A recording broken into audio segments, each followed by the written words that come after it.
Students, today our topic is rulers and buildings, chapter number 5 from history, class 7. आज हम पढ़ते हैं why were temples destroy. अब पढ़ते हैं कि टेम्पल्स को क्यों डिस्ट्रॉय किया जाता था. रूलर्स एक दूसरे के टेम्पल्स पर क्यों अटैक करते थे. पहले तो ये देखते हैं कि टेम्पल्स क्यों बनाते थे. किंग इसलिए टेम्पल बनाते थे, वो अपनी पावर को शो करते थे, वेल्थ और पैसों को शो करते थे और गॉड की तरफ अपना डिवोशन दिखाते थे. तो इसी वजह से वो एक दूसरे पर अटैक करते थे. इनके ऊपर प्रेशियस चीज़ें भी होती थी जिसमें रूलर्स का पैसा लगा हुआ होता था, उसमें वो अटैक करते थे. अब इसी की एक एग्जांपल बताया हुआ है कि पांड्या किंग थे जिनका नाम श्री वल्लभ भाई था.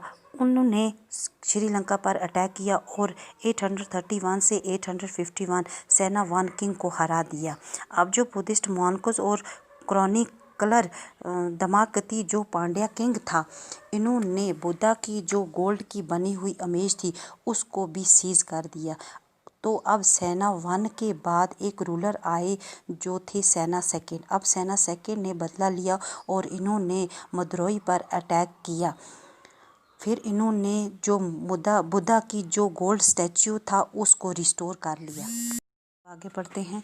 In the early 11th century में चोला किंग आए राजेंद्र वन. इन्होंने शिवा टेम्पल अपने कैपिटल में बनवाया और इन्होंने कुछ सामान सीज किया हुआ था जिसको इन्होंने हराया था.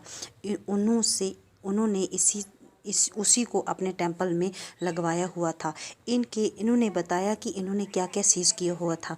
सन pedestal from Chalukyas, Ganesha statutes और several statues of Durga, Nandi statues ये लिया था ईस्टर्न चालुक्यास से. और भैरवी की इमेज ली थी, एक शिवा का अवतार माना जाता है, और भैरवी को लिया था कनिल घास और ऑफ उड़ीसा से. और फिर एक काली स्टैच्यू लिया था पालास ऑफ बंगाल से.